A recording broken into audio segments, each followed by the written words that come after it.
Hey, what's up, everyone? This is Johnny, and welcome to episode 112 of the Travel Like a Boss podcast. I'm here with Lacey Clark in Chiang Mai. How are you doing? Hi, Johnny. Hey, so how did we meet? Just as that interesting story. So we actually were connected first on Facebook, and then we were having lunch at Salad Concepts, and you walked in, and I was like, hey, can I sit down? Yeah, sit down. Why not? So that's how we met. And here's a little secret is I wanted to go have lunch, but I didn't want to eat alone. And I know that every time I go to Salad Concept, I bump into someone I know. Right. So I almost kind of just like slowly walk through and wait for someone to be like, hey, Johnny. But that's what's cool about this community we have in Chiang Mai, right? Mm-hmm. What do you think? What are your thoughts so far? Well, I mean, I think that it's very small. First of all, I love Chiang Mai. I think Chiang Mai is amazing. It's very intimate and quaint, boutique-y. I like that vibe. And, a lot of cool people I'm meeting and a lot of knowledge being circulated around the community as well. So I love that. I like it. So you're originally from Philadelphia? I am. And you're an author of 2 books. I am. And you're trying to go from the offline world into the online world. Yes. Can you tell us about your books first? Mm-hmm. So I have 2 books. My first book is called Celebrate Her Now. It's all about mentoring young women of the hip-hop generation. And the second book is called Phenomenally You, a young woman's guide to being safe, smart, and successful in college. So it helps with the social and emotional transition from high school to college for young women. I like it. So the mentoring one, is that designed for adults? Adults, really? Yes. Okay. I actually don't know what the hip-hop generation is. Oh, okay. Yeah. Am I part of that? How old are you? I'm 34. Yes, you would be. Okay. You are. People always refer to it as like Gen Y. It sounds stupid. Hip hop generation sounds better. Yeah. Well, I mean, people, depending who you ask, but I wrote the book because of the climate of hip hop and how powerful it has become globally, of course, and then how it affects young women and how mentors can help young women kind of usher into healthier ways of being. So, can you give us kind of a background on how did this generation, how did growing up during that time, when hip hop was on the rise, affect young women growing up? Good question. So interesting enough, being here, traveling is always an amazing thing because you get to hear how hip hop has touched the world globally. And, from my experience growing up, it was all about party, that there was, it started out as, the voice of the youth, right? But then for me, because I was kind of like my aunt, who's about 10 years older than I am, she was kind of like the beginning stages of hip hop. So I'm like kind of like the niece, if you will, or like the niece of hip hop, or the little cousin of hip hop, if you will. But my point is, having this experience growing up, it was about celebration for me. But at the same time, there was certain language and issues that you've seen in videos and you hear that was very disrespectful. So I think that it kind of became a culture that people embrace. I don't know if you saw Straight Outta Compton. That was huge. Of course, that was huge. And so, you just see this whole culture kind of emerging. All of it's powerful, but some of it can be very damaging as well. What's crazy is I think because I grew up seeing hip hop and that kind of culture as something that's not really real to me, because it didn't really affect me personally. Sure. To me, it was purely entertainment. It's almost like when people look into the U.S. culture, but they may have grew up in like Norway or something, right? To them, it's almost like it's just entertainment. It's not even like it's not reality. But I think when you're like growing up in it, it's completely different, right? Well, I mean, there's certain reality. So my reality specifically, I grew up in, like I said, Philadelphia. So I didn't have the straight out of Compton experience, but it was definitely the voice of young people in my community. So it's kind of like, well, what did they say, and why was it being said? And then also hearing my parents, listening to the lyrics, is like, what the hell is that? You know what I mean? So just what does that represent, and how does it affect you? And I think that those questions, don't just entertainment, but entertainment is definitely designed to be powerful. So how does it affect you? You know what I mean? Like, people don't think they are affected, but they are. And so having a degree from NYU and like studying film and media is really interesting to hear how all of that's strategic. Like, as an A&R person, there's a whole team of people that says, hey, we're going to approve this to be pushed to the masses. And why is that? So part of my book was really about helping mentors and people who actually work with young women to understand how to not, embrace the word bitch as a reality. So what's crazy is I never thought about it from that point of view. Mm-hmm. It absolutely makes sense. Mm-hmm. I've only thought of it as so I actually listen to hip hop while I work because it motivates me, it pumps me up, right? So I just pull up the lyrics for Lloyd Banks, Make Money, right? You need it, go get it, 7 days committed. You need it, go get it, 7 days committed, make money, make money, make money, make money, make money, make money. And that pumps me up, if I'm trying to, build a business, and I'm like, I gotta be committed. Yes, I gotta make money. I gotta hustle. I gotta get it. So it's almost like I only take the good parts of it, right? But I'm sure that there's a lot of bad parts. Like, I give a fuck about a bitch. You ain't a Care Bear, heart pumping, antifreeze, this, that. Right. And I could see that not being good as a young female. Exactly right. Okay. Right. So, so depending on perspective, you can see you embrace what parts make sense. So part of what I do, as I said, is I help young women understand not just hip hop, but in general, the culture of media, not only music, but of course, television and movies. How does it affect you as a young woman when you see that this is what you're supposed to be as a woman? And then kind of what does that mean for you if you're not that? You know what I mean? Yeah. So all of my work has really been around empowerment in that way. And so that's the first book. And then the second book is, again, helping young women transition from high school to college, because that's a hard transition as well. A lot of young people don't know how to deal with the social scene on campus in American university. So the book really helps young women transition in a healthy way from being a girl to like what it means to navigate the social scene and be a woman. I like that. All right, let's talk about the first book first, right? So I'm just guessing from an outside point of view, could be completely wrong, right? But I can imagine that there's some there's anger towards the skinny white bitch, like what they represent as like the person that kind of has that privilege that gets everything for free, and to a sense it's legitimate, where if you just happen to be white, skinny, good looking girl, you kind of get everything kind of handed to you, Really? Yeah, I mean, I think in the U.S., like especially, pretty much in the whole world, I think it's easier for people to get jobs. They probably get paid more. Okay. Like dating, I'm sure is probably easier. I'm sure like there's all these things that people kind of just get for free. You know what I mean? And as a minority, even me, like being Asian, like there's not in this day and age, there's not that many downsides anymore. I think if someone's like Middle Eastern or someone's like another minority that has more things kind of going like more social pressures on it and like more racism, and it could be things like just even getting a job or getting to college, where I don't know the statistics, but I'm assuming that if there was a white guy, a Middle Eastern guy, and a black guy, the white guy would probably have a slightly better chance of getting that same job. Is this kind of like what you talk about in the book, or? No, I mean, my whole work is not necessarily a social critique. It's more so of a personal empowerment journey. So, I mean, I would, okay. I mean, if that's what you perceive as the experience, I don't know that I can speak. So I work with all kind of girls, not only black, but I work with black girls, Asian girls, white girls, all the above.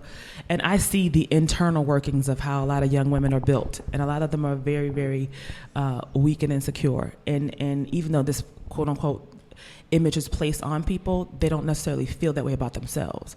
So I don't really see the kind of external world. I deal with the internal world. That's what I do. So so my whole work is really about personal empowerment. So I don't really study like kind of, again, the social aspects. I kind of go to, well, how are you personally affected by this specific thing? Okay. And so I find that people think that from an external perspective, there are these kind of huge gaps. And that privilege is definitely real, and I definitely think that there are gaps in uneven playing fields and different experiences. However, when I get to personal issues and personal problems and personal experiences, a lot of things have an overlapping experience, across race, across age, specifically if you're a woman. So there's a lot of different things going on. And so that's not my area of expertise. My expertise is I'm more actually personal. glad that you don't focus on that, because I think too many people focus on things that like I think as a whole, maybe it's good that some people are focusing on it because maybe there'll be some change kind of down the road.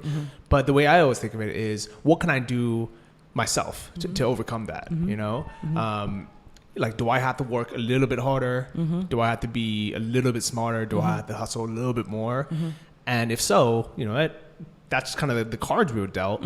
So why not do it? All right. Like, like if I think about, if you go on YouTube and you Google like Asian guy, right? I'm sure you're gonna see a bunch of crazy shit, but I don't do that. I don't go out and try to find ways that society or life is putting me down. I think, okay, what can I do myself? And like, let's say I want to date, right? I want to date. Maybe Asian guys are not on the top of the totem pole when it comes to like what people think of as attractive, like the alpha sexual male, right? Because in movies you see, like the stereotypical guy, right? What's key you said? What? In movies you see. Yeah. So we're talking about media and the power of media. This is the whole point of this conversation, like, right? So again, this media is a powerful thing that influences what people think. Doesn't necessarily make it true, but it influences what people think. And I liked how you brought up that, how it affects us personally, because part of it is, other people see that in the movies and maybe they get that expectation, but also does it make me feel insecure as a kid growing up? Right. Like, how come there's no, Asian male lead growing up? I mean, now there's a little bit more movies, but growing up, I've never seen one. It was always, a tall, good looking white guy, or, maybe even a black guy, but very seldom did you see like the Asian male guy as like the sex symbol, you know what I mean? And I'm sure it's exactly the same for like the black females in certain roles, maybe like how often, growing up, did you see them as a CEO? Did you see him as like the president or something? So then you got to go back to, again, my world is personal empowerment, but with a knowledge of understanding some of the inner workings of media, because I studied media. But again, where are these ideas coming from? Who's running the ideas? Who's funding who's greenlighting the projects that, again, create the blueprint for what is acceptable or beautiful or whatever for the world? You know how powerful American media is. So just having this understanding and this knowledge, I think that we kind of look at it, like you said, just entertainment, but you'll find that, people will hear certain things or see certain things and then begin to say, well, I'm not there, or that's not relevant to me. So who am I in this story? So again, that's the question I ask for young women. Well, who are you in this climate that says, because you might even have people who quote unquote are assuming to be the privilege, but don't feel like it at all, like I said before, or who, may have short hair, and you look at the person, oh, you have long hair, and that's supposed to be beautiful, but I have short, like all these different things that people have on their own that are deep. So again, my role is to help young people, specifically young women, navigate all the things that they're consuming on a daily basis that are coming at them through advertising, through movies, through music, through film. So I like that. And what's nice about this day and age that we're in now is we can make our own journey. We don't have to worry, we don't have to just focus on media as in like Hollywood. We can make our own media. I mean, right now we're sitting in a coffee shop upstairs with 2 mics and we're creating our own media. Absolutely. And this wasn't possible, right? Even when we were growing up. Sure. So now, I mean, if no matter what race you are, what sex you are, you can make your own YouTube channel. Absolutely. And you can get 1 million views. Absolutely. And that's empowering, I think. But then at the same time, kind of what you're saying before, like, are people going to have that confidence to go out and be their own hero and make their own story? I love that question. And I think also, too, there's some unlearning to do because I think, the power, I think it's amazingly powerful that we can create our own media. But I think at the same time, there's still a lot of unlearning to do about what it has been so strongly influence is so strongly embedded in the minds of what you think, whatever rich, successful, beautiful, amazing, whatever means. You know what I mean?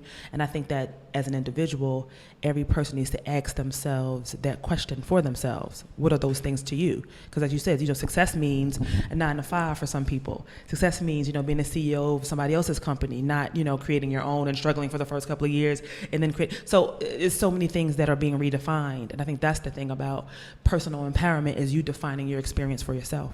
Yeah, I like that. And on that point, I think like, let's say with being attractive or not, right? In my mind, I'm like, you know what? like growing up, I was like, man, I wish I was taller. Or I wish I was this race, or I wish I was this, you know? But now I'm just like, well, you know what? Until I get in the best shape I could be in, I just need to shut up because, you know, it's like me just, you know, hoping and dreaming for something that, I mean, it doesn't even matter if it, you know, if it was reality or not. You know, if I was born a tall, you know, white guy and I was still fat and out of shape, that's on me. You know what I mean? So what can I do now as being, you know, who I was born as? Let me just be the best version of me as possible. Period. And then that's going to be good enough. Right. And I promise, you know, I really believe like if we're the best version of ourselves, period, that's it. That's enough. That's right. I like that. Absolutely. I 100%. Because again, you'll be swimming or drowning in, you know, self-doubt, pity, hate, loathing, whatever, fill in the blank, self-worth issues if you constantly compared yourself to what you felt was valuable. So I think, again, personal empowerment is really about defining what is power for you. Now, again, there are a lot of factors outside of yourself that are at play, but I don't focus on those. I focus on the individual, and I help the individual understand that they do have some agency in how they show up. I like that. And they have some agency in how they define themselves and how they move through the world.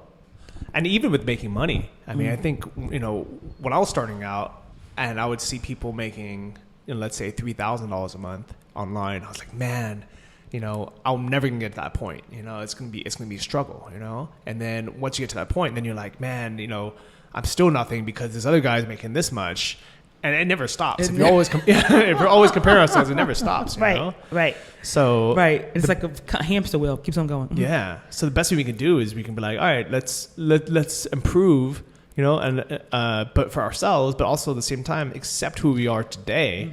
And be happy and be, you know, confident today. Because if you're always, I think it's also bad if people never strive to improve themselves and they're just like, no, people should just accept me. You know, I just want to be lazy. You know, I want to be, you know, who I am. You know, I don't want to be the best version of me. That's also bad, right? But then if you know, you're constantly trying to be the best version of you, that's enough. And I think people would be surprised how amazing their life would be if they were just the best version of themselves. Agreed 100%. Yeah. I agree 100%. I think that, I mean, because at the end of the day, I don't know. I think there's a certain freedom, you know, a freedom in defining who you are and what you think your level of success is. And I definitely think it's powerful to have people who are ahead of you to inspire you to say, well, I want to be that. You know what I mean? And there's nothing wrong with that. But I do think that it really is an inner peace that it stems from, as opposed to I'll never be enough because something always outside of me is going to be better than me. And I have to constantly compete against that or anything else. So my thing is, you know, let's get centered first. Let's get to a place where we understand, first of all, you know, who we are. That's a constant question we're always asking, but who we are. And then how do we evolve from that place and become more and more the best version of ourselves? If that means that, you know, you are making $1 million a month, then great. If that means $5,000 a month and that's all you need to sustain yourself and feel good, then great. Or whatever that thing is. So I think that's what I really want young women to understand is specifically young women, because I think, you know, again, we're living in a male-dominated experience. Again, that's another thing that's outside of ourselves that says these are certain things that women need to do and be and all the above. How do you define yourself for yourself as a young woman?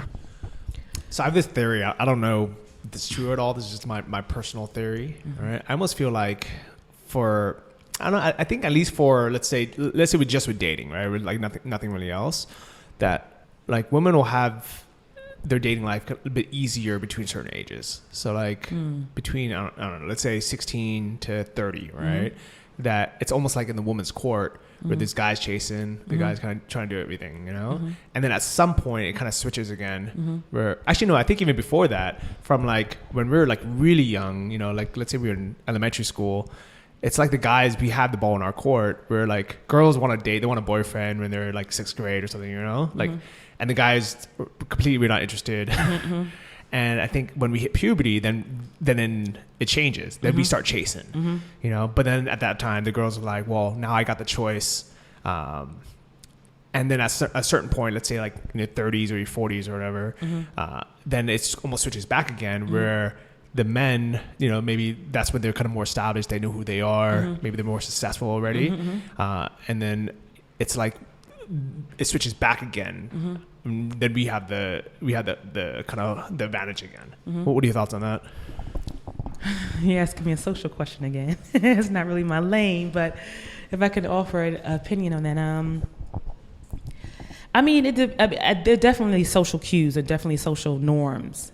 I think chemically there's a lot, different ages things are going on with men, and then different ages that things are going on with women. Women's sexual peak 30, men are testosterone, they're younger. So it's so many different things happening, and it's so funny because it's like at different times, you know what I mean? It's never equal, right? It's like, men and their testosterone happens in their early teens, and then women and their sexual drive happens in that. So it's like, wow, we're at different places. So I can see that there's some truth in that, in terms of the phases of mating, if you will, and how that's relevant to relationships. I can hear that. Okay. So, we literally just met like an hour ago, so I haven't had time to read your books, obviously. Can you give us just kind of like a synopsis on this first one first? Like, what are some kind of takeaways from it? The first one was the Celebrate Her Now book? The hip hop generation one. Yeah, that's Celebrate Her Now. So basically, it really was a workbook / journal. So it's actually interactive, and it supports women, and really women again who work with young women to think about how they can be an advocate. But first, as it always starts, it's about self. So how can you center yourself as a woman to be able to help another young woman? Because a lot of times when you deal with young people, you are awakened in your own youth experience. Like, oh man, like I didn't think about that. When I was 15, I thought this too. Or so just really kind of thinking about how you can be the best mentor possible to be able to help young people. So that's the first book.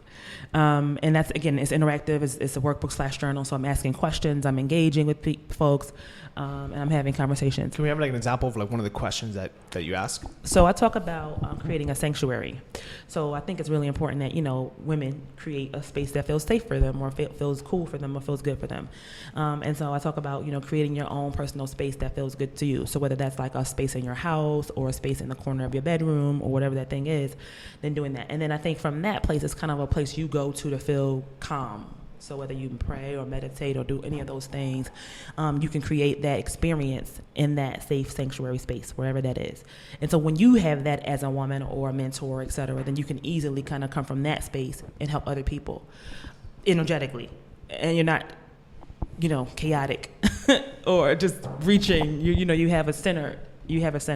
So that's kind of one of the things I talk about in Celebrate Her Now. And I also talk about, body image, because a lot of women, no matter what you think their bodies are, they always have issues with their bodies. Because again, from media, it tells you it has to be a perfect size. And of course, the magazines and the images that say it has to look like this and be like this. So have you accepted your own body, I think, first and foremost. And, just in exploring that with a lot of women and young women, a lot of women just have a lot of pain around that. A lot of self-loathing around it, no matter what you think their body looks like. You know what I mean? And it's really unfortunate because, again, all of these messages and social cues saying it has to look like this, and even in their mind, it doesn't. It never does.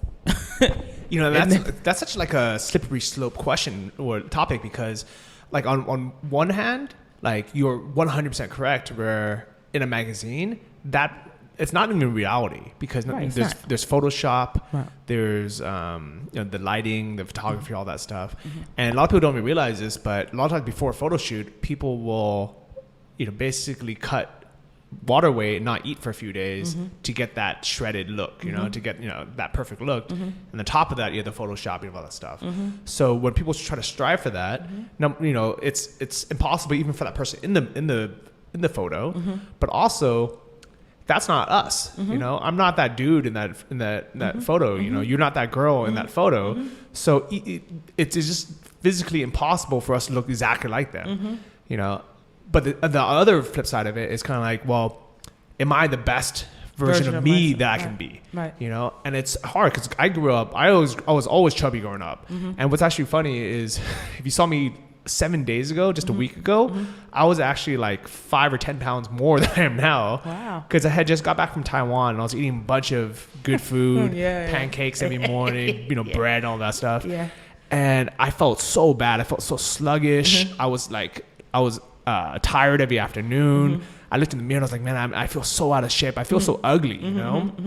And I had just come back to Chiang Mai and I was like, you know what, like, should I get, I was like, I need to do something, So I was like, let me just cut out all the bad stuff. Let me cut out all the sugar, let me cut out all the bread. And then let me actually just force myself to go to the gym. Even if I'm tired, I'm just going to go to the gym. And literally within a week, I lost like 5 pounds of, inflammation, So it's not like, it's not like I lost 5 pounds of fat real quick, but now I feel better, I just like, I have more energy again. I just feel more confident again. And it's like, what can, but growing up, it was hard because I didn't know how to even eat healthy because there's so much misinformation out there, like McDonald's is so easy to get to. So, is drinking diet soda better for you? Or is it not? Is having margarine healthier than having butter? All this like, we don't, like there's so much misinformation out there. Sure. So hard. And it wasn't until, pretty recently, and I think even now it still drives me crazy thinking that there's all this information in the world. There's all these podcasts, all these books that you can find out what actually is healthy, and people still don't do it. Why do you think that is? Like, there's so much like good information out there now. It like it almost feels like people still don't take it to become the best version of themselves. Do you think it's that insecurity where they think that even if they try, it'll never happen, or do you think because we feel like crap, we don't even want to get started? What do you think it is? I mean, a lot of it, let me just clarify something and I want to answer that question. When I was speaking of body image, I was more so speaking about, how young people may think, oh, my knees are too knobby, or like, no matter what, my shoulders are too broad, like that kind of thing, like things that you can't change. So it's kind of like the self-acceptance around that. But to answer your question, I think conditioning, it's conditioning. It's like you specifically talking about American culture. Like, I mean, that's a whole other thing because everywhere you turn, here we go again with the media. It's like fast food this, fast food that. So it's this, conditioning, not having information. And I think that you have to be very diligent about going out to find healthier stuff that's not, even though it's online, you still have to dig for it. Like, what am I looking for exactly? You know what I mean? And is this information right? And there's so much information. I've heard 40 podcasts and watched 40 YouTube videos, but is that, what am I really supposed to be doing? You know what I mean? So I think at the end of the day, it's so many options that people get overwhelmed, but also the dominant voice is one that you consume on a daily basis.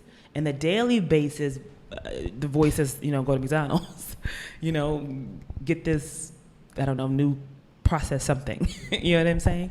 But at the same time, like, do you think that when we're like, let's say we're going through like 40 different books, right?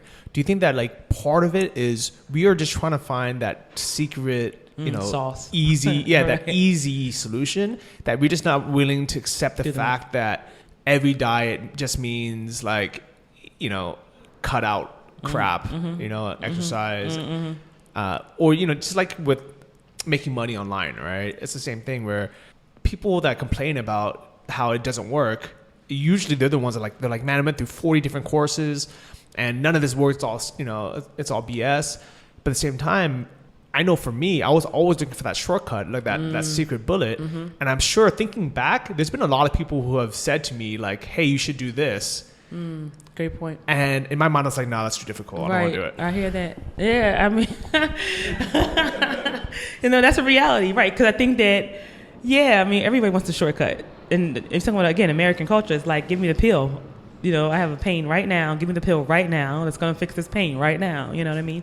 So in terms of like the slow build or the slow grind or the slow whatever, it's like, no one wants slow. Fast internet, like, I do fast. So, yeah, that makes sense. I mean, I can hear that. I hear that reality is true, that people just want something quick to kind of get to the point. And maybe some folks can have found something that's quicker than the others. And so you're looking for the quickest. And then by the time you look for the quickest, you've already spent 3 years. You know what I mean? Looking for the quickest. Yeah, actually, I just, I was talking to this girl today that I met her in Chiang Mai 2.5 months ago, and I was like, oh, what have you been up to? How's your business doing? And she's like, oh, I haven't started yet. I'm like, what have you been doing for the last 2.5 months while you've been here? And I think that's what she said. She was like, no, I was like researching, I was doing stuff. I was like, man, you should have just done something, like right. Anything. Right. But And decisions. So making decisions is another piece too. It's Yeah. like, what decisions are you going to make? It's like, again, you have so many options and you may be overwhelmed with so much stuff to do. It's like, well, what do I decide to do? You know what I mean? What is the best step? And it's like, sometimes you just don't know because there's so much information. I was having this conversation the other day with another person about how there's a prerequisite, I think, that needs to come with, anything, whether it's digital nomadism or whatever the case may be, which is, one, are you really up for an entrepreneurial journey, which is a whole other conversation than the technical information you're going to get to learn how to do a certain thing. You know what I mean? Because you have a certain mindset of, do you know how to wake up on your own and create a schedule on your own and actually pay your own, like, you know what I mean? All these things that I don't think people coming from, a different kind of culture, 9-to-5 culture, an employee culture understand. I also think that like part of it is our upbringing, where I've had friends who they grew up where their parents said, "You're the best. You can do anything." They see it in the media. They see their uncles were successful. They had someone in the family. They're like, you can do anything. You're gonna be the best, and they believe it. So they become successful. And then there's people that grow up where the media, society, our parents, our close family, our teachers, they're like, oh, that's not for you. That's not an option. It's too hard. It's it's not going to work, and it's a struggle to convince ourselves, as adults. But then you also have people who use that as fuel too. Who use abuse or the things that they've heard. Oh, you're not going to be. You're not. To I am. I'm going to be. So it can be I'm gonna show you. Yeah, I'm going to show you exactly. I like that mentality a lot. Yeah, so that you can have both sides of that, but I would say more so than not. Then when you hear the negative voices, they could be hard to overcome. And I think it takes an extraordinary person to overcome a lot of negativity. What do you think the best way, or what are some tips on how to overcome that? The negative voices? Yep. I think you got to reprogram and learn, you know what I mean? So you have, and that's a difficult thing if you've been hearing negativity again all of your life. So it's unlearning and reprogramming. I would definitely think you have to replace that. It's almost like you said the same thing with food. You have to replace what you think in a negative way with something positive. So, I hate myself, or I'm not, successful enough, I'm not good enough, to I am valuable, I have something to offer. You know what I mean? So like switching the whole negative mindset to something that's positive. And you have to almost reprogram your brain to embrace the new reality that you want to create for yourself. So I definitely think that, it's possible, but it's very difficult, specifically if you've, been given that negative food all your life. You know what I'm saying? But people have overcome it. I think it's an extraordinary thing, though. I don't think that I don't think the average person is able to access that, because I feel like it's a lot. It's like climbing up, Mount Everest with your fingernails. It's a lot to do. Yeah, I agree. It's definitely a lot, but it's worth it, right? Yeah, of course. And I think it's one of those things where people, if they can at least admit that to themselves, that's the first step. It's worth it. Absolutely. Yeah, and it's 100% possible too. Absolutely. So I'm curious. So for the book, the first one I saw was published in 2006. Yeah, it's been a while. Yeah. So where do you sell that book? So I actually sell the book online, and so part of what I was sharing with you is that my intention is is now to shift that content to online content. So it was actually a physical book offline, selling it to organizations, selling it online, book signings, etc. And then now my thing is, okay, the content in this book, because it's a workbook and it's interactive, can totally be a course. So that's my intention. I like that. It's a good idea. So back in 2006, or I guess a long time. Yeah, or I guess since then, like, has this been your a full-time living for just doing this? Wow. Well, yeah. So that this book and the other book. So I do presentations, I speak, I do seminars, I do workshops. Again, primarily offline, and then I would sell the book in mass and bulk and all the above to organizations and things of that sort. So the second book, the Phenomenally You book, again, is for college girls going to school. So of course that market is huge, and I sell it to organizations and colleges. So they buy it in bulk, 1,000 at a time, 500 at a time. That's crazy. Like that. Yeah. Because I was just looking at on Amazon, and it looks like Celebrate Her Now. It looks like there's 0 reviews. No one's buying it. No, not that one. No. But offline, how many have you sold? About 3,000. That's so crazy that it's like pretty much the exact opposite of where I'm at with my books. I have 2 books out too. Okay. And I've only sold them online. Yeah. And I would love to, give talks to organizations, sell something in bulk. How did you get started with that? So I used to do presentations. I started out again in Philadelphia, and then obviously built a network out of people offline from through organization. So work with Boys and Girls Club, work with high schools, work with colleges, and a lot of that was again physically connecting with people in marketing, and then also people seeing me do the work and then wanting me to come in and do some work at their organization. So this is kind of like before. Well, the internet was kind of hot then, but I just was not internet savvy at all. So it was just kind of like the old school way of marketing and letting people know what you're about. And so I think and then relationships, same thing, everything's about relationships. I think it's a little different online, but offline it's about relationships and knowing people and having a need that need to be filled within organizations and then calling me in to do so. And then same thing with again, the second book, Phenomenally You, again, learning to be more online, but again, offline, it was all about calling individuals, calling high schools, calling people and say, hey, I have a book that will really support your young women. Can you purchase it for your school? And then thousands of copies, 100 copies, 50 copies, 500 copies here, like that. That's so cool. Yeah. And was this self-published or did you? Self-published.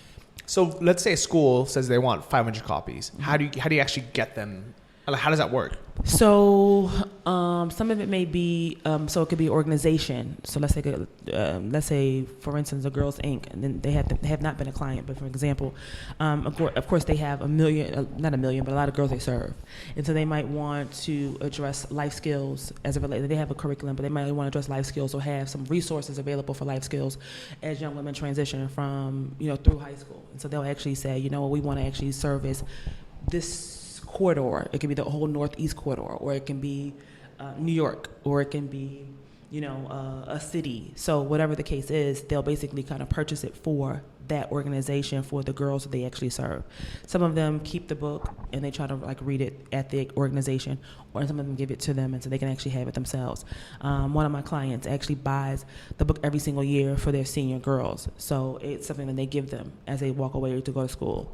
So that kind of way. I like that. And so walk me through the actual fulfillment process. Are you who's publishing it? How'd you set all that up? So it's self-published. So basically I get it printed. I have a printer that I use. So basically, the book's already laid out.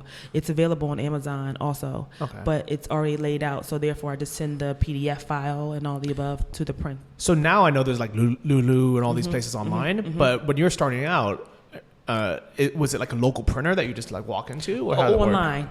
It's online. I found the printer online. My printer is 24-hour. It's 24-hour books. I think it's 24-hour books. Okay. And so basically you just send them the file, and then they print the books up for you. They can actually print them up where you have them send it to you, or they can actually send it to your client. So you don't have to actually ever see your book. So it's like drop shipping your book. Yeah. I like that. Yeah. That's nice. Feel it. Mm-hmm. So that part of it is already online. Mm-hmm. So you can technically, travel, be here, sell books still. Mm-hmm. So tell me about the actual the offline part of it. If how do the talks work? Mm-hmm. So sometimes they want a presence with the book, or they want their young people to be motivated, and so I would motivate. So for the most part, they buy the book before I come. And I like when they buy the book before I come, because then they can have something to really ask me questions about. We can kind of really chew on it a little deeper, as opposed to me just coming and doing a book signing at the. I don't like that much. But long story short, they want someone to motivate them or talk about a specific topic, and specifically the one that I'm working on right now, which is the one Phenomenally You, with the college girls, is really about their transition. You know what I mean? Because some people are very naive to what they're going to experience when they go to school. It's they're very smart, but they're not socially prepared. So what are some of the struggles that young girls have going from high school to college? A lot of them. Well, one, they're leaving home and they're leaving their network and their support system of people that have been available to them, and then this is their first time that they are learning how to navigate their world on their own. I think both male and female. But I think we're young women because they're looking for, again, acceptance. Am I attractive here? Am I valuable here? Maybe I was in high school, or maybe I wasn't, or maybe I want to be. I wasn't in high school, but I want to reinvent myself, and I want to be whatever the case may be. So I think that huge transition is really about who I become in a new environment where no one knows me, or very little people know me. and what kind of values do I have in that experience? I never even thought about that. I think when I went to college for my first time, so I went to City College first, so it's that 2-year college, I guess. And for people that aren't from the U.S., so basically what we have is we have high school, when we were like 14 to 18, and then we can either go straight to a 4-year university, or if we don't know what we're doing yet, or if we're trying to save money, we can go to a 2-year community college, which is a lot cheaper. So I did that because I didn't know what I was going to do. And if it wasn't for a friend that somehow just randomly, without telling me, he's like, we used to just hang out every day. We used to only go to school so we can meet up to go hang out. And then one day he was like, man, I got into UCLA. And I was like, man, you're leaving San Francisco? And he's like, yeah. And I was like, man, what should I do? And I was lost because I never even thought about what to do. Right. And I was like, well, I'm going to go UCLA too. And then I realized I didn't have the grades to get But if it wasn't for that, I was so lost. And I actually think, I don't know if I'm still going to, I'll probably still do it. But I was like, you know what I'm going to do? I'm going to be super successful in business. And then when I'm retired, I'm going to go back and teach community college or be a counselor or something, because those were like those years where Very I was critical. Oh man, I was so, Very critical. I didn't know what I was doing. Yeah. And I was so lost because I'm like 18, so I'm technically an adult. Yep. But if you're at a community college, chances are you're effed. You don't know what the hell you're doing. Yeah, I mean, I don't want to say they're effed, but I feel you. I mean, I hear what I hear you saying is that for the most part there is there are millions of males and females, but again, I focus on young women, but millions of males and females who are lost. And a lot of them are I'm just doing this because this is what you're supposed to do. I leave, if I'm supposed to be successful, I'm supposed to leave high school and then go to college and then study something and then come out and then have, success. What does success mean to you? So that's the script that people are given. That's what people kind of follow, but then they don't really know who they are still. They're still finding out. And then you have a lot of people who are just kind of questioning and who are lost in the same place together with alcohol and drugs. It's crazy. Yeah, it's insane. And we're like, we have all this freedom all of a sudden. All this freedom, all this time. It's just a lot going on. So I think it really is neglect that they don't prepare young people socially and emotionally to really kind of think about this journey. It's like you just throw them out there. And this is why I believe there's so much happening on college campuses now, is because there is a lack of preparation and of really kind of preparing young people to understand, well, where are you going? Who are you? What do you really want? Because people come out of college and they're still lost. Yeah, I almost feel like the whole point of college is trying to figure out who you are. But at the same time, we're just drinking every night, partying, trying to get laid. Like I wasn't there to figure. I wasn't even trying to figure out who I was. I didn't have any guidance. It was my first time living alone. So it was exactly like that. I was getting like thrown into the deep end, and I was so easily, manipulated or susceptible to things. Yep, absolutely. So again, here we go again. It's a male and female issue, but again, I focus on young women. But right, so you deal with these very green and vulnerable young people who are still developing. Their brain is still developing, so it's not fully developed yet. You know what I mean? And again, you're going into this environment. It's like, well, wow. So this is why the mix, I think, is very dangerous. And you find that their sexual assault stats are what they are today. And the violence on campus is what it is today, is because I think there's so much going on that hasn't been addressed before they got there. That's crazy. So what are some of the tips that you give in the book to kind of help people through that? So I have 8 S's that we deal with Phenomenally You. And each S is part of the blueprint to kind of help them navigate the world. So talk about social media. So that's a huge thing, as you know, huge thing right now with young people, and cyberbullying and internet shaming and all kinds of negativity that is happening online that is affecting how they're perceived on college campuses. A lot of people can drop out by one experience happening in college, and then something on video, something on a picture, something happening, and then they actually drop out or want to commit suicide. And this happens every day. You know what I mean? So that's just one thing I deal with. So one of the tips I talk about social media is that social media can make or break you, right? So you can use it for good or you can use it for your downfall. And are you mindful of your own image, but also are you mindful of what people are creating creating of you while you're on campus.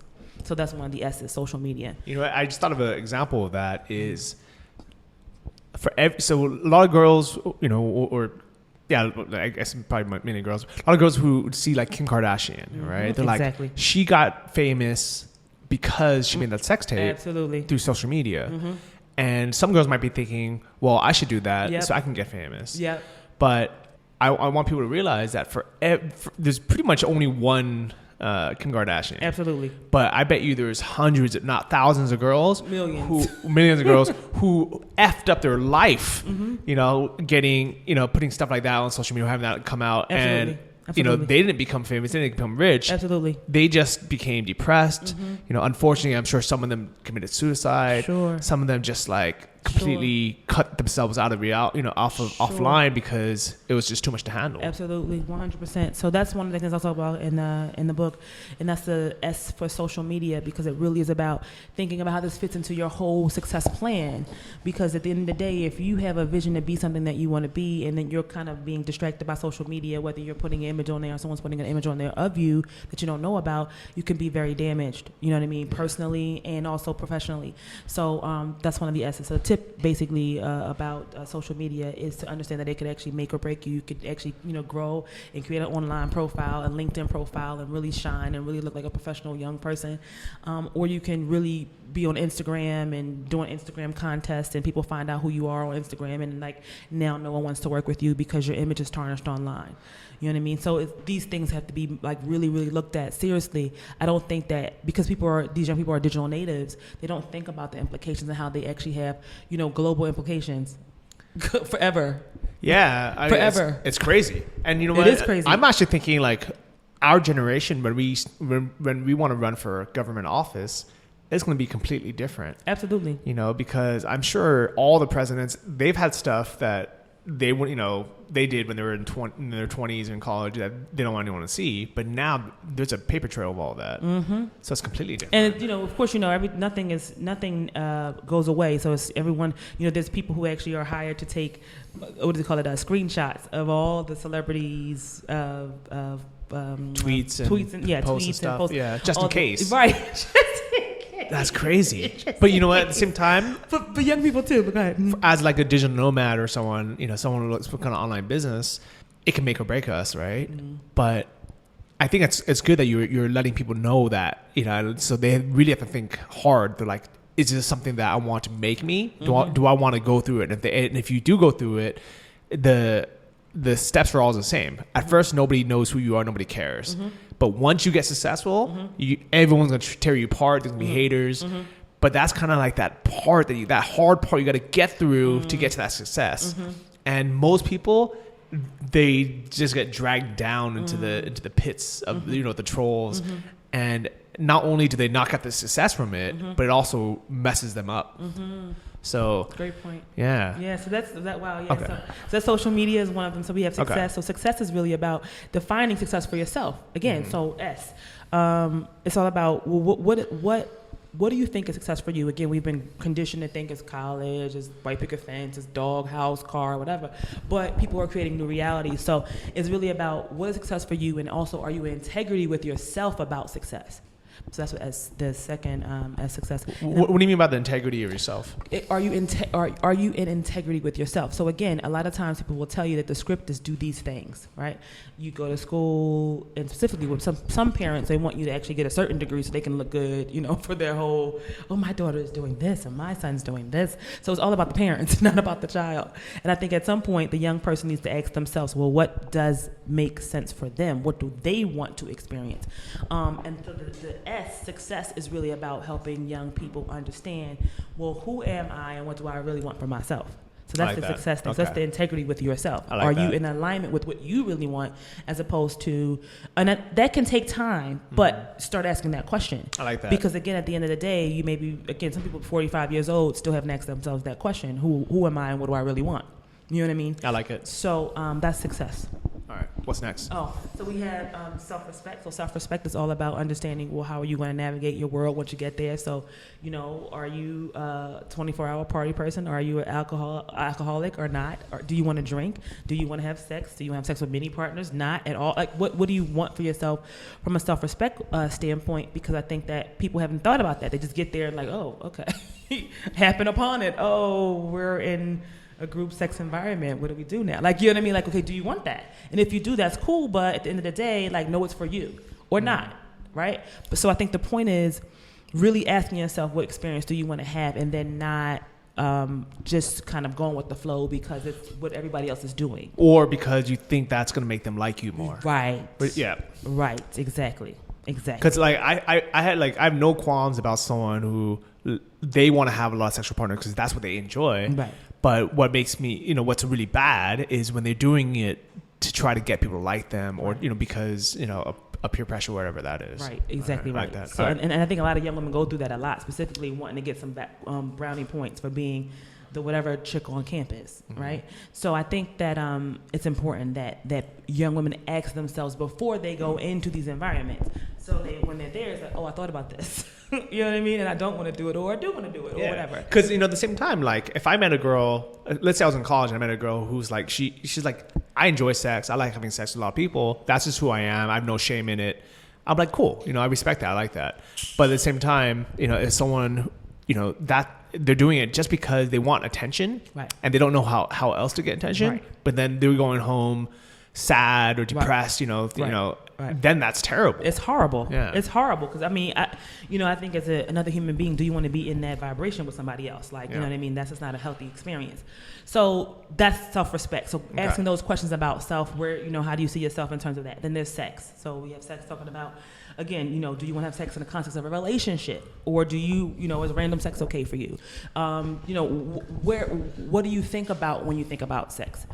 So like really kind of asking those questions to yourself before you go there. Some women may go into college and they may be virgins. Some of them may not be. You know, is this something that you want to do? Do you want to lose your virginity while you're in school? Do you not? With whom? You know, have you thought about pregnancy? Like if you got there and you got pregnant, think about it. Go into the whole, like, think it all through kind of vibe. I think, again, once young people are not taught to think about these things before they go in, they just there and it's like, oh my God, I'm here. They just blindly go through it. Yeah, that makes sense. Exactly. So that's sex. So one of the reasons why I'm so glad I'm not in college now, I'm not growing up this generation, there's a lot of like confusion out there now. Like, I don't know if you heard about this on college campuses. They put a rule out now, a law now, that if you drink any alcohol and then you have sex, it's rape. Oh, I haven't. Have you heard about that? No, I haven't. I need to be aware of that. No, I have not. It's crazy. Like, it sounds so ridiculous from our point of view, but I mean, I think I understand why they made the law, right? They don't want people force feeding someone alcohol and then taking advantage of them, which happens often. Without their consent. Sure. You know? But at the same time, you know, if you're, you know, that's college life. If you're both, let's say you both have 2 drinks and then you have sex, is one person raping the other? You know? Well, I think the issue is that so again, the amount of freshmen, the sexual assault that happens is actually with freshman young women. That's basically where the majority of the assaults happen, on freshman young women, and there's a reason for that. Why? Because she's young and she's vulnerable. So it's not to say that older girls don't get sexually assaulted, or older students, but for the most part, freshmen are targeted because they're young and they're green. So I think that older person who normally is, you know, quote unquote on the prowl or on the prey to actually want to attack a young woman understands how much they drink and what their drink might do to them. They might just have 1 drink and know that I can still kind of have my bearings, knowing that if I get this other person with 5 drinks, they're going to be way more out of control than I would be, and in the same time so I think it's really dangerous. I think that's ridiculous in terms of, you know, alcohol and drink. That's a whole other conversation. But at the same time, I understand exactly what you're saying, and I agree with that. Is like, you know, if someone, you know, if someone's like, yeah, you know, like, especially if someone's older and they kind of know better, you know, let's say someone's a senior or something, right. And they're just like, yeah, I'm gonna take advantage of this girl. I'm just gonna get her drunk because she doesn't know any better. Maybe she's like from some small town, never drank before. Right. All of a sudden, you know, let's do shots of 151 or whatever it is. Right. Right. Yeah, but it's a confusing time. But, you know, I think, you know, what you're saying and what your book says, is completely right, where you have to ask yourself these questions before you get in that situation. Right. Because again, the girl is going every single year. It happens every single year. Like the girl is going in, and again, I deal with young women, so is going in saying, well, you know, hey, he's cute, or hey, I want to be involved. I want to be in the in crowd. I don't want to be like on the outskirts, really like the lame person and not enjoying my college experience. So I'm going to get in, and then getting in sometimes is unfortunate, you know, and so it can be very unhealthy. So the point is, well, what kind of culture do you want to create? And if you are really, I had a person who told me, one of my students told me that she didn't want to drink, but because everybody else was doing it, then that's why I had to do it. So that now I'm in the culture. So, you know what I mean? But what's my alternative? So then maybe we should create some alternatives. You know what I mean? That's my point. So I don't think there are many options for people who aren't leaders.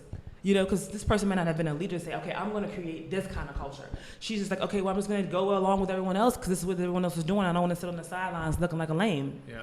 Well, even when I was like 5 years ago, right, when I took a year off of dating because I was working on myself. You know, I'm trying to be the best version of myself. And I was like, you know what? Ever since I was 13, I've been chasing girls. That's been clouding my brain, mm-hmm. right? Let me take a year completely off dating, just working my fitness. Let me work on my business, all that. So when I was ready to date again, I decided I was like, you know what? I'm gonna do it without alcohol because I haven't been drinking because for fitness reasons, for health reasons. I was like, but it was so awkward dating without the alcohol because I think up until that point, that's just the common thing, right? You go out for drinks or like, you go back to your place and you have a drink or something, right? And, it might just be like one glass of wine or something. But it was almost like, for most people, I would say like, they almost kind of like, they don't have that half a glass of wine. They almost won't have sex for the first time because I don't want to say it's awkward, but it's that crutch, right? It gives them like that, they're like, oh, they have that excuse. They're like, oh yeah, we're hanging out, we had some wine, and then we ended up hooking up. And it was difficult to like not do that, not have that crutch, be completely sober, but like, so you want to have sex now? Right. But luckily I was mature enough, I was confident enough, where I was like, you know what? I'm not going to sacrifice my values for my health and my fitness just to have sex. So let me do it this weird, unconventional way. And it was awkward, but at the same time, I was like, you know what? This is me paving a new reality for myself. But I think when we're in college, it's hard, right? Right. Because again, your brain is still developing. So not only are you dealing with your own, I mean, you are, well into your adulthood with this conversation with yourself. But I think, with a young person, your brain is still developing, so you don't really have, again, the wherewithal to really think about the whole entire scene. You're in the moment. You know what I mean? So it's like, how do I see the whole scene before I go into the scene? And that's the whole thing that needs to be preparation. I think that I think it can really help young people navigate their experience a lot healthier. And I also think, too, that I think that when you talked about that whole stat about, or the whole law now that's being passed with the whole drinking thing, I think that's kind of, again, reaching for a solution to the sexual assault, but that's not the issue. The issue is that you have these young people who are, again, thrown into this environment who are just ill-prepared to deal with it. And then they're stressed out, and they're self-medicating, and then they're missing their fam. And there's a lot going on that's not really being addressed before they go in. So I think that they're grabbing, they got this one thing I heard where they're actually doing this whole, everybody to sign a consent form, to register for classes. What is that going to do? It's not changing behavior, right? Yeah. Well, you know what? The funny thing about the consent form is I actually heard, I don't know if this is true or not, but then like people are saying that at some point they're going to want to have like written consent before people have sex. Yeah, that's interesting. Can you imagine how like you're on a date with someone, everything's going good. Sign this paper, right? But I hope it never gets to that point, right?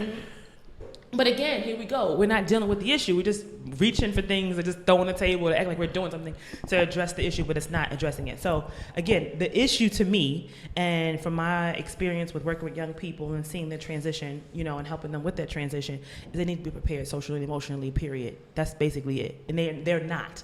I agree 100%. And I'm so glad this is your way of thinking. because I am a 100% advocate of getting to the beginning and preventing the problem from happening in the first place. Then try to cover it up with Band-Aids. Band-Aids. Exactly. I like that. And very like non-adhesive Band-Aids. Like they don't even stick very well. I like it. So tell me about safety. So safety is about, again, so I talk about the alcohol experience. So learning, again, so a lot of things, as you know, happen to young women on campus with alcohol and drugs. You have people who slip drinks, slip drugs and drinks, and then you have sexual violence. So I talk about the first one of the tips I give is learn how to have sober fun. So again, we have a climate and a culture that says everything has to be built around alcohol. That's, again, part of media. We go back to the beginning, right? The media that says, alcohol is what makes everything better. And it's like, no, not really. It doesn't have to be. But my point is, the first tip is learn how to have sober fun. And I think that climate and culture of having sober fun is like, well, what does that feel like and look like if I do it before I start getting caught up in the drinking and the alcohol and drugs? So if that's something that you don't want to do, you have an alternative. There are people who have been alcoholics who choose to be sober, who have to create a new reality for themselves because they don't do the alcohol and drugs anymore. So that's one of the tips in the safety piece. And also talk about sisterhood and how being working with women. So again, here we go again with that concept of women have to compete against each other and always fight and stay separate and no, don't compete, collaborate. How do we come together and say, well, all right, if I go to a party, we have a sister system, and that we can kind of like look out for each other when we're in the space. And you're not just there by yourself, amongst a whole lot of people, et cetera. So the safety piece is really kind of offering them, again, strategies to stay safer in an environment that is chaotic. I like that. Yeah, thank you. Yeah. And, these are things that unfortunately, we're not taught these things by our parents most of the time nowadays. I didn't grow up with parents that went through, I don't know if they went through any of these with me, and it's because it's not that they were bad parents. They didn't know how to communicate it. Sure. They're busy. Sure. And a lot of people that grow up with single parents, sure. It's like, when were we supposed to learn this stuff? Sure. Through social media? Right, you're 100% right. That's exactly right. And I think also, too, sometimes people don't have the language. Even they might want to say, hey, make sure you do X, Y, and Z, you go to college.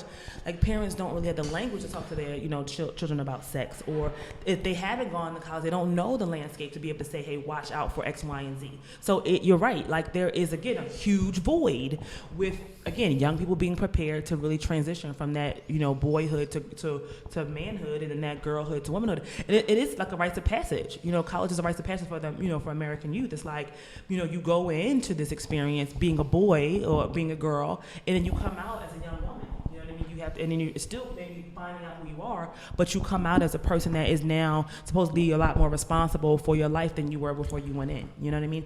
And there again, there's no preparation emotionally and socially for that transition. So do you think that college is still necessary? That's a good question. Social question again. Looking back on I went to NYU, so I looking back on my experience, I would not change that for anything in the world. So I think it was important for me to go when I went. I think if it was today, I think so, because I think it's beyond just the education for me. It's really about the navigating of yourself, amongst other peers who are trying to navigate themselves, and if they have some kind of they're thinkers and, talented people, you're in the same space with them and you're trying to figure it out. So I think for the social aspects, it really is necessary. In terms of the educational stuff, of course, so much information out there in the world to know how to do certain things. You don't necessarily have to go for that. But I think socially, it really is a helpful transition to adulthood. Because otherwise, it'll just be from high school to life. And I don't, for a lot of people, like, that could be difficult. Yeah. Personally, I don't think like education wise, I don't think I actually learned anything useful in college, but I did learn that responsibility of adulthood with kind of a crutch, right? Where I still had my circle of friends. Instead of having a job, I just had classes to go to. I lived on student housing, so I lived on my own, but I was still kind of taken care of. So yeah, it was a good crutch, Part of me wants to say, you can, instead of going to college, you can take that money you can travel, you can read books on your own, you can start a business, and technically you would get more out of life for that same amount of money. You get more life experience. Maybe you probably learn more. You have more time to actually focus on what you want to do, and you find yourself. But at the same time, man, it'd be so. If I was 18 and I came to Thailand, I'd be doing some crazy stuff, especially if I didn't know these 7 S's, 8 S's. 8 S's, all right? I'd the be last like, one is service, but go ahead. Okay. And I would probably just get drunk every night at the full moon party, go crazy. I probably wouldn't practice safe sex. I probably wouldn't practice safety. I wouldn't do any of that stuff. I'd probably completely just mess up my life. So it's hard. Yeah. So, and I think that takes, and also it takes a certain type of young person to be able to do that, because again, young people aren't prepared socially and emotionally for a lot of things. For them to say, okay, now I'm leaving high school and going into life with $50,000, $100,000, $200,000 to do something. I mean, it's a special type of young person it would take to really pull that off, because you're still, again, developing. You don't really know. A lot of folks, not everyone, but a lot of folks don't know who they are. So it's so much stuff so much inner development that has to happen for a young person to say, all right, well, here's $100,000. Either take half of that and travel and take the other half and invest it into a business. And can you really manage that? That needs to kind of be successful from here on out. Like, that's a lot to manage. You know what I mean? So, I wonder what the alternative is, though, because because it's almost like it could be a lot to manage. There's you either stay at home, or you can go travel, or you can go to college. There's not really like another alternative. Maybe that's what's needed. Well, there are people who talk about gap years. Who, if they don't necessarily go straight into college, but they have a gap year where they are able to travel, not necessarily from a standpoint of create a business or figure out your whole life, but just take a moment to appreciate the various aspects of life around the globe, and then come back and figure out what you want to do. So that's an option as well, the gap year concept. And as I think there's like a benefit to the gap year, I feel like if I went on a gap year, I would have just partied. I think like for me personally, if I was going to redesign all of this, what I would have done is I would have said, okay, I'm still going to go live on my own so I can get out of my parents' house, but I have to be around like a network of other people, right? So I can kind of develop that, whether that's, I don't know, I have no idea. There's nothing out there, like maybe going to like a trade school, maybe that'll help, but I don't think there's like a solution right now. Like I would say, like ideally if there was a solution, if I was going to just design something, it'd be like, okay, you live somewhere with other people your age and you would all kind of like work on a business together or something, maybe like volunteer somewhere. That might be good. But but you also have apprenticeships too, where depending on what you want to do, you can actually spend a year or something like following or shadowing someone that makes sense. But I think that apprenticeship would only work so I think business-wise and like education-wise, that's great. But then what's lacking is that social aspect of, being, being with other people like college age. You know what I mean? All right. So to kind of wrap it up, because we're actually going to the Nomad Coffee meetup out here in Chiang Mai. If people want to learn more about you, find your books, where can they go? So my website is phenomenally, PHENALLY-U.com, phenomenally.u.com. And then my name is Lacey C. Clark, so you can just Google me and find my books. They're both of them are on Amazon. And I'm on social media, but I'm getting stronger on social media. I'm not as strong as I want to be. Nice. On social media, but that's my website, phenomenally-u.com. Okay, I like it. I'll have links to all this in the show notes, episode 112 of the Travel Like a Boss podcast. And I'll see everyone next week. Thanks for being on the show, Lacey. Thank you so much, Danny. All right, bye-bye. Thank you for listening to the Travel Like a Boss podcast. If you want to hear more, including the bonus, How to Choose the Perfect Niche episode, join our mailing list at travellikeabosspodcast.com. See you next week, and remember, if you want to travel like a boss, you need to be your own boss. So start your online business today and start living the lifestyle you've always dreamed of.